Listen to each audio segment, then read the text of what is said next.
就是感觉有点看不起我们那种样子，能说吗？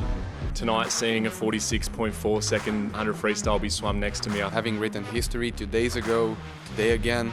然后对于我们国家这枚金牌的意义是非常大的，因为是中国人第一次在另一个项目上突破历史。The goalpost has definitely been shifted. That 看不起我们那种样子，真的今天终于把他们所有人都拿下了。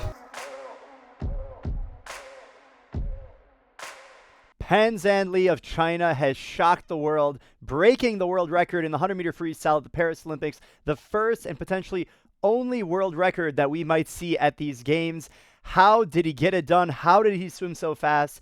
Was this a clean race? These are all the things that we're going to unpack in this video today because there is so much hype and drama at these Olympics. I can't wait to go ahead and get in with you guys. This is the reason why all the drama. This is Pan right there. He won the 100-meter freestyle in not only a world record time that just shattered his own world record, but he won the 100-meter freestyle in over a second. And this race is not normally won by margins of a second. It's normally hundredths of a second. You can see all of these swimmers vying for the second position, the silver medal. Literally everyone is in the race, but there is one man way ahead of the field, and he is flying at the wall. I mean, 44 seconds on the clock, and he is inside of the flags, 5 meters to go. Absolutely unbelievable. I've done a full recap on this in other videos, so go make sure you can check that out just to give you guys a little bit more context as to how ridiculous this is. We're going to go through it real quick, play by play, stroke by stroke. Here's the start. We got to keep an eye on Pan. He's right there in lane number 4. He was the #1 qualifier in the semifinal. That's why he's in lane 4. Kyle Chalmers from Australia is a 2-time medalist in this event. He won this event in the 2016 Olympics. He got silver in this event in the last Olympics in Tokyo, and he's right there, the #2 qualifier. We also have to keep an eye on Popovic up there in lane 2 from Romania. He won the 200-meter freestyle at the Paris Olympics, and just a month ago, he threatened the world record in this event, so you know he's going to be dangerous. Now, as we look at our lane assignments from a different angle, there is Pan right there in lane 4. He's the guy to watch, and right away, from the very beginning, Pan was off to a blazing start, moving at almost 2 meters per second. You can already see how much distance he has over the speed, 1.92 meters per second to 1.97 meters per second. He's pulling away, and he's just going to run away with it. And so you can see here on the way back, this is at 28 seconds into the race. They've already done the flip turn. He's holding 1.99 meters per second, way faster than everyone else in the field. You can already see right here, he's getting some separation on the field. He has about a half body length lead with about 20 seconds to go. And as we head into the finish, again, maintaining his speed all the way through the race, he now has almost a full body length lead, about 3/4 body length lead. And by the time they get into the finish, about 8 seconds later, it's all over. And he comes into the wall with an absolute monster body length lead, destroying the world record. He clocks a 46.40. If you guys remember, his prior world record was a 46.80 that he made at the World Championships just a few months ago, earlier this year, and he chopped off another 4/10 faster than anyone has ever been. It is insane. Now, there has been a lot of drama and smack talk, and I hope you guys really watch this video until the very end, because we're going to uncover a lot of things you probably didn't know. We're going to go into details here that you probably are not aware of, that people are not showing on the internet. I don't know, for whatever reason, but that's why I appreciate you guys here for the full details. Now, how significant of a race is this? Because to win by over a second in the 100 freestyle is disgusting. It is ridiculous. It is a margin that we don't normally see in swimming. But you know what? We actually do see this, because just an hour before this swim was done, we saw something very similar. Do you see what this is? This is Katie Ledecky, and she is winning by an even bigger margin. She is absolutely destroying the field. Now, you might say, okay, this is a 1500. She's been swimming for 15 minutes. But look, the other people are swimming in the other direction. These girls are literally swimming in this direction. This is second place. She is destroying the field. And when we see it's done by an American, what do we say? She's the greatest of all time. You know who else did this? Leon Marchand in the 400 IM. We call him the greatest of all time. We've seen Michael Phelps as a teenager dropping the hammer. But when it comes to a different swimmer who's never tested positive, all of a sudden we point the finger because we don't believe it. And we need to check ourselves and make sure we're not just being racist for the sake of saying, you know what, if we didn't do it, they can't do it either. So we have to keep that in mind, because when we look at the splits, there really isn't anything that out of the ordinary about it other than it's just really fast. When you look at the splits, when you look at how he took it out in a 22.2, We've seen him done this before. He went out 22-2 when he went the 46.8 at the World Championships. Where he came back, and this is the big improvement, 24.12. I mean, even the great Kyle Chalmers, who has an amazing back half, he was a 24.4 on the way back, but that separation was still over a second. Now, you might be thinking, how does he have so much speed and so much ability to come back on the second half of the race? This is not human. He must be taking something.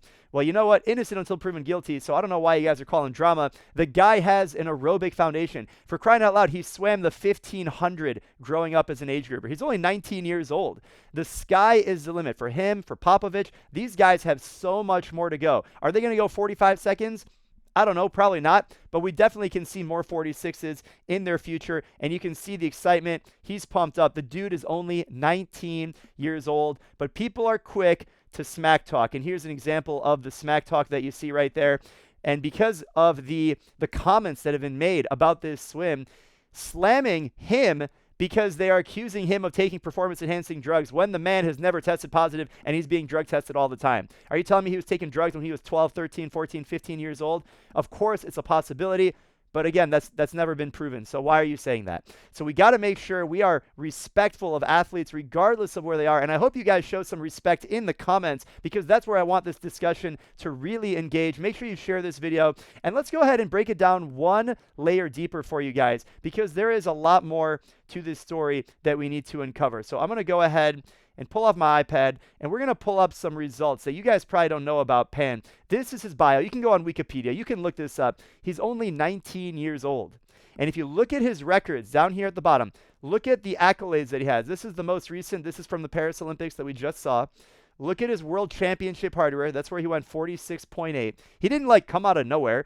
And then look at how he performed way down here at the Asian Games. Now, this says 2022 at the Asian Games in Hangzhou. I've been to China 3 times. The second time I went was Hangzhou. Amazing city, amazing atmosphere where they hosted those Asian Games. Because of COVID, they actually delayed it. So that was last year. So when you look at all these splits, all these times, all these results, let's actually take one step closer. How fast did he go last year? Is he really just coming out of nowhere as a 19-year-old?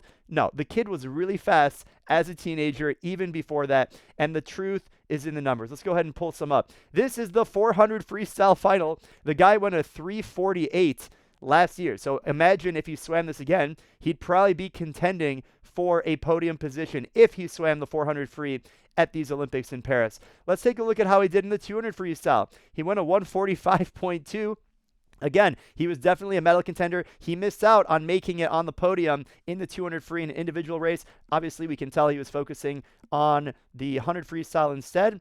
When we take a look at his relay performance at those Asian Games, he led off in a 47.0 last year. So even when we see him go a 46.8, it's not that surprising because he's a teenager and he dropped 0.28 off of his time from a year ago. When you're a teenager, you should be dropping time every single year, especially as a male, as you continue to grow, to continue to put on muscle. I'm just thinking about myself when I was 17 versus 19. I think I gained 10 pounds and I didn't grow. I just filled out my body. That's exactly what we're seeing here with this 19-year-old swimmer. And then, of course, we have the 200 medley relay, and we see him splitting a 46.6.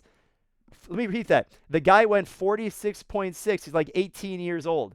We should respect speed when we see it. And it's unfortunate that a lot of people are criticizing for no reason when the guy is producing serious speed. It's just because he wins by such a significant margin. But we've seen it done in sports. We've seen it done with Katie Ledecky, Michael Phelps, Leon Marchand, other great swimmers. Let me know what you guys think down below in the comments. I know a lot of smack talk has happened about the pool not even being fast. And if he can go 46.4 in a slow pool, does that mean he has a 45 in him? Does that mean he has even more speed, as we saw in the 50 freestyle prelims? In the shorter sprint events, if you have clean water, you're going to be riding fast. This is a relatively fast pool. Maybe it's not the fastest pool in the world, but it's fast enough. Now, you want to hear a little bit more commentary about why the pool maybe isn't so fast, or why the athletes haven't been performing at the very fastest that we've seen. Make sure you check out this video right over here. I'll see you over there and catch you at the next live stream. Happy swimming.